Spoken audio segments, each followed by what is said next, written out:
একদিন এক ছেলে তার মার কাছে প্রশ্ন করে, মা তুমি কি আমার একটা প্রশ্নের উত্তর দিবা? তখন মা বলে, বলো বাবা তোর কি প্রশ্ন? তখন ছেলেটা বলে যে সন্তানের গায়ের চামড়া দিয়া মা বাবার পায়ের জুতা বানাই দিলেও নাকি মা বাবার ঋণ কখনো শোধ হয় না। তখন মা বলে যে এইসব প্রশ্ন রেখা টেবিলে খাবার দেওয়া আছে, খাবারটা খেয়ে নাও।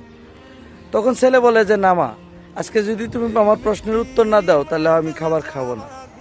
তখন মা বলে যে খাবারটা আজকে সুন্দর করে মাইখা আজকে খাবারটা তুমি আমাকে খাওয়াই দিবা। তো ছেলেটা সুন্দর করে খাবারটা মাইখা তার মায়ের মুখে প্রথম নলাটা দেয়। তখন বলে ছেলেটা যে মা এবার প্রশ্নের উত্তরটা দাও। তখন মা বলে যে বাবা গাছের ডালে যে পাখিটা বসে হয়েছে সেই পাখিটার নামটা কি বলো? তখন ছেলে বলে যে মা এটা তো কাক পাখি। এভাবে একবার দুইবার তিনবার খাবার খাইয়ে দিচ্ছে আর জিজ্ঞাসা করতেছে সেম প্রশ্ন সেম উত্তর, যে এটা কাক পাখি, এটা কি পাখি, এটা কাক পাখি। তখন ছেলেটা রাগ করে খাবারের যে বাসনটা আছে সেটা মাটিতে জুড়ে ফেলে দেয়। তখন বলতেছে যে মা আমি তোমাকে বারবার প্রশ্ন করতেছি, তুমি একই উত্তর দিতেছি। তখন মাটা বলে যে বাবা রে, দুই তিনবার বলাতেই তুই রাগ করে খাবারটা ফেলাই দিলি।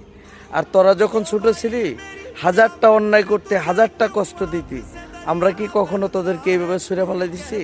আশা করি তোর প্রশ্নের উত্তরটা পেয়েছিস বাবা। কাজেই যাদের মা বাবা এখনো বাইসে আছে সবাই একটু মা বাবার প্রতি বি কেয়ারফুল থাকবেন।